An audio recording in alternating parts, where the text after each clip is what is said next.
Inspired by classic Akira Kurosawa samurai films, Ghost of Tsushima establishes itself as a compelling cinematic gaming experience in the form of an open-world samurai action-adventure stealth game developed by Sucker Punch, the same studio that developed the PlayStation classic Sly Cooper, a title that I'm familiar with but never really played too much of. However, I am way more familiar with the studio's other popular game series, Infamous.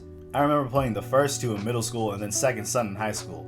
I'm still waiting for a sequel, by the way. Infamous is easily one of my favorite game series of all time, and once I found out that the same studio was making this, I knew I was playing this game for sure.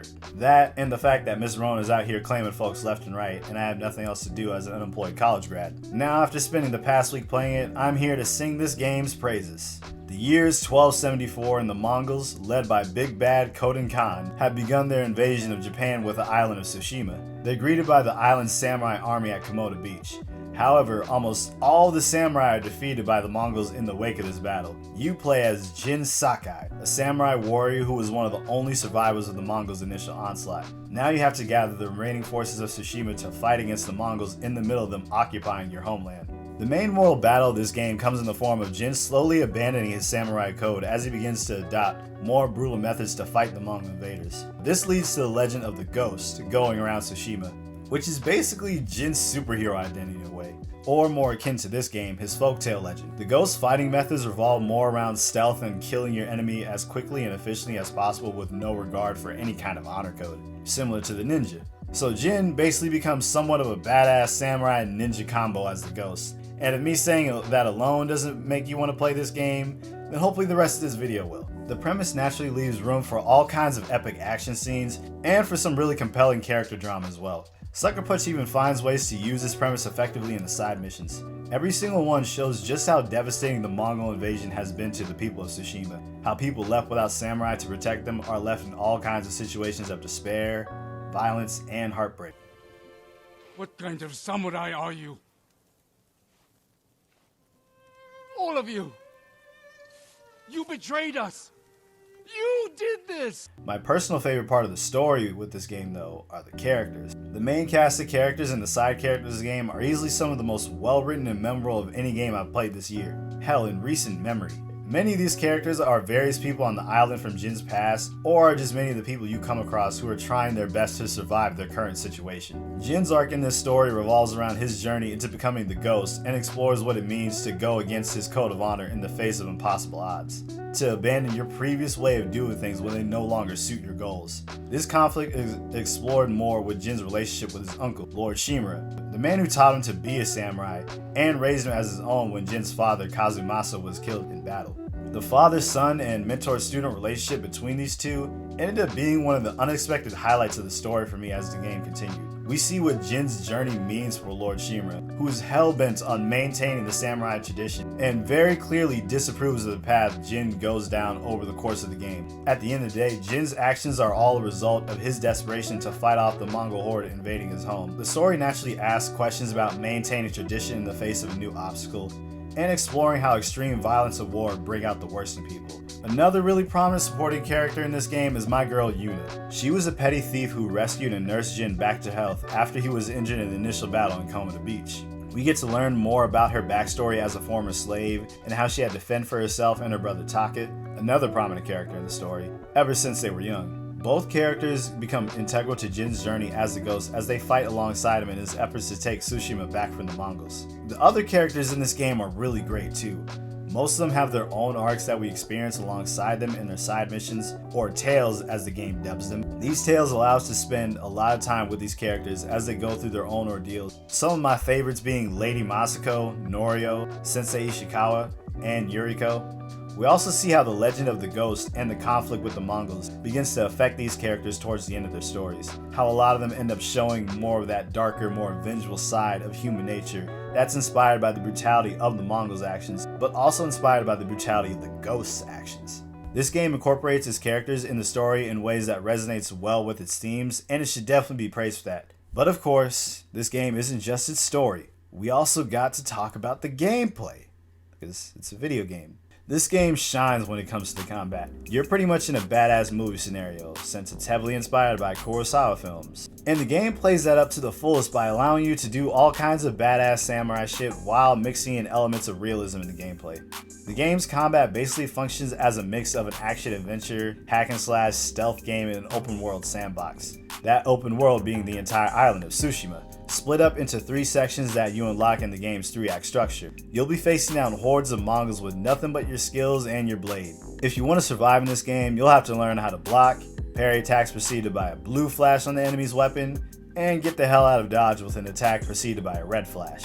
Once you get this down and learn to kill as quickly and efficiently as possible, that's when you truly feel like the ghost, whether that be in the action sections or the stealth bits. Initially, I thought that this game was just going to focus purely on being a realistic samurai action title, but once I got to a certain point in the game and saw some of the moves I would get in the future, I realized how wrong I was. This game is a damn power fantasy.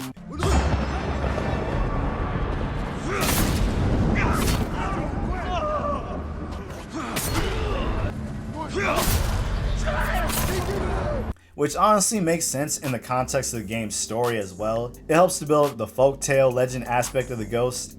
It's so satisfying to cut through waves of Mongols only to punctuate every fight with those animations of Jin cleaning his katana before sheathing it.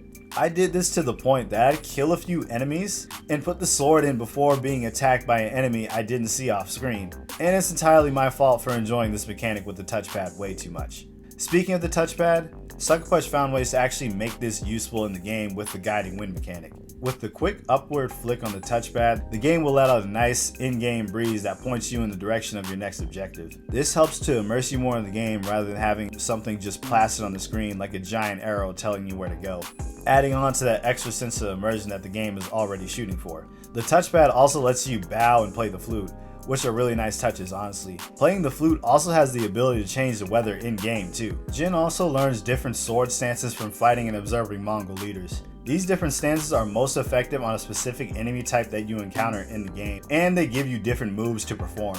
These were cool for the most part, but I feel that Sucker Punch could have made the moveset a little bit deeper, as I found myself just kind of repeating the same moves over and over again in combat. This goes for the enemies too. Despite there being a decent number of enemy types and providing a decent enough challenge, I just found that they repeated the same moves over and over again once it got to a certain point. The combat is still really fun despite all of this though.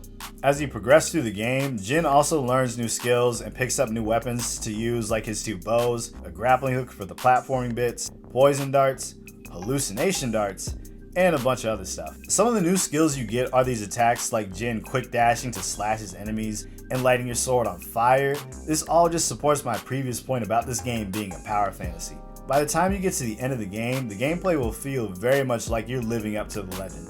You also get different weapon mods called charms that help give you various effects in your gameplay. You get these through visiting the various Inari shrines throughout the island and through completing various missions. The boss fights in this game come in the form of duels. They always start off with these standoffs shot like an old samurai film, emphasizing the tension and building on top of the persistent feeling of a smooth calm before a raging storm. Here you have to rely purely on your skills with your sword to get you through. These enemies have more advanced versions of the moves other enemies already have in the game. These duels will let you know just how skilled you are with your blade, and they always capitalize on the story's different emotional climaxes. However, these duels also all begin to feel too similar to one another after you've played through enough of them. You fight a lot of these different characters with unique personalities and specific roles in the story, yet they all have similar attacks or the same attacks in the gameplay. It would have been nice to see characters differentiate from each other more. Although you obviously should not die in this game, I like the way you die in this game.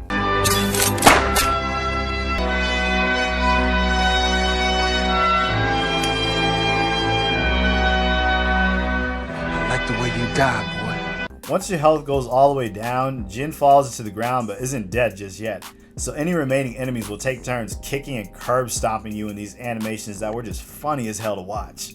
Whenever it comes to duels, your enemies will say something to you briefly before finishing you off. What a disappointment. Already your legend fades. It helps to make these game over screens sting and motivate you even more to kill them in your next go. It also helps to give this game a sense of identity by adding their own spin on how you die. They also went crazy with the different outfits in this game. You get to pick your head and face wear, your general outfit, and you even get different katana and tanto combos throughout. The different swords don't affect gameplay beyond looks though. However, your clothes do have those effects like adding more to your health, making enemies more scared of you, improving your stealth, or making certain moves easier to pull off. I had a lot of fun just mixing up all the different outfits to come up with my own looks, plus these designs are just really cool to me. It helped to add a really nice touch to the gameplay. This game also avoids most annoying ass trends you typically see in games imitating movies. Sucker Punch knew we'd be here for the badass samurai action and knew how to split those sections up with a compelling story. It manages to offer a cinematic gaming experience while never forgetting the fact that it's a video game. No dumb walking or run for your life segments that take away your control and force you to push up on the thumbstick as characters do most of the action in what amounts to what's basically an unskippable cutscene. No annoying kid companion that follows you around and makes you reflect on your past actions as a violent sociopath. And certainly no pretentious cliche ass message or theme pushed over actual characterization and gameplay. Instead, Sucker Punch opted to make this gameplay experience as immersive and enjoyable as possible. Every side activity encourages you to do them as they reward you with different upgrades upon completing them. Bamboo strikes help you build your resolve, hot springs boost your maximum health, and this game even has plenty of random encounters similar to The Witcher 3. Though I still think The Witcher did these better just because of the sheer amount of different missions that were in that game, but I will give credit where credit is due. And Ghost of Tsushima still managed to give you a lot to do. It took me literally a week to beat the entire thing. The game wants you to explore it and rewards you for doing so. It focuses on all the right aspects to give you a fulfilling experience in the end. The problems with this game are pretty minimal in the grand scheme of things, but they are there nonetheless. For starters, the camera in this game is way too static for how fast this combat is. It zooms out enough for you to see who you're fighting initially, but there'd be way too many times where I'd be hit by someone I didn't see because they were off screen, or because of an object being right in front of the camera. Sometimes I couldn't even see myself on the screen. If the camera locked on to enemies more, then that could help, or if the camera moved around more often. Another time the camera would become a problem would be during some of the standoffs. There were a few instances where I killed an enemy and they take way too long to do their dramatic keel over, and the next guy would have ample opportunity to hit me since I can't even see my character on the screen. This happens because the camera's fixed angle in these gameplay segments, which funny enough are supposed to add to the badass part of these bits. Since we're on standoffs though, I swear there were some times where I would let go of the triangle at the right time and I'd still get hit. That could just be me being trash at the game, and I still messed up a lot of other standoffs, but I still felt like this game cheated me sometimes during these segments. I also just did not like the investigation bits of the game. They bring the pacing to a grinding halt. We go from badass samurai action to doing bullshit detective work. I wouldn't mind this as much if it wasn't such a pain in the ass to do some of these, bro. I swear, this thing makes you run over these clues a good 3 or 4 times before actually pulling up the damn R2 icon. Again, I could just suck at the game, but that doesn't make me dislike these bits any less. I also think that this game was a little too easy in terms of stealth for the most part. Jin moves around really fast, even while he's crouching. You could run around and stealth stab whole camps if you really wanted to. The AI in this game is also just super easy to get around a lot of the time. There were also a few frame rate dips here and there, a few animations that didn't follow through, a few times I got stuck in the map, but nothing game breaking. For this last bit of the video, I'm going to talk about this game's ending, so if you plan on playing Ghost of Tsushima and don't want to be spoiled, here's your chance to skip this part. There's your warning. If you're still here after that, you either already know what happens or you just don't care about spoilers. Either way, you know what to do. Come on, they're all right there, just a few simple clicks away. Okay, so this game actually has 2 different endings. The game occasionally gives you different options and dialogue during a few parts earlier in the game, which I didn't think anything of at first. Not until I reached the true emotional climax of the story. Not the final duel between Jin and Koden Khan, no. A final duel between Jin and his uncle Lord Shimura. A duel between father and son in the Sakai Cemetery. After Jin defeats Koden Khan, the Shogun brands him as a traitor. This strips him of his title as samurai and makes him an enemy of the Shogun, therefore an enemy of Lord Shimura. Once you defeat him, the game gives you the choice to either kill or spare him. Lord Shimura wants Jin to honor him one last time by killing him and sparing him of the burden of having to hunt Jin down as the ghost. I chose to spare him in my ending. Why? because I liked his character, and I felt that Jin wouldn't actually kill his uncle and abide by an honor code that he had already willingly abandoned at that point in time. I have no honor, but I will not kill my family. However, after seeing the ending where Jin kills Lord Shimura, I honestly like both endings and see how either one works. I will make sure you are remembered as a great warrior, a wise leader, and a father. Thank you, my son. With the other ending, it can be seen as Jin's final honor to the man who took him in when he had nothing. The man who was his only family for his entire life as a samurai. Lord Shimura's death also represents the death of Jin's samurai identity and facilitates his full transformation into the ghost. Both endings find ways to wrap up the game in a really poetic fashion and serve as decent starting points for a potential sequel. It makes me wish that this game had this narrative choice element throughout its run rather than saving the big narrative choice for the end. Of course, the way the story is written specifically builds up to this ending, but I feel that this narrative decision-making element could have showed up more in this game, and I would definitely like to see Sucker Punch take more liberties with it in a sequel. I'll settle for this ending choice for now though, especially since I included this whole section to gush about how well written both endings are anyway. Ghost of Tsushima was so much damn fun and it was easily worth every penny. This game delivers on its promises of being a badass samurai action adventure to close out this console generation, and I'm glad that it's been having all the success that it has. All of the love and effort put into this game has beautifully paid off. If you guys haven't gotten the point of this video already, go out and play Ghost of Tsushima, or just buy it digitally to avoid Miss Rona. Now to eagerly await the imminent New Game Plus update and a sequel to Infamous Second Son. That's all I have for this video. Please let me know what you thought in the comments down below. Thank you so much for watching, and please like this video and subscribe. My name is Tasan Young, and I'm out. Be easy out there.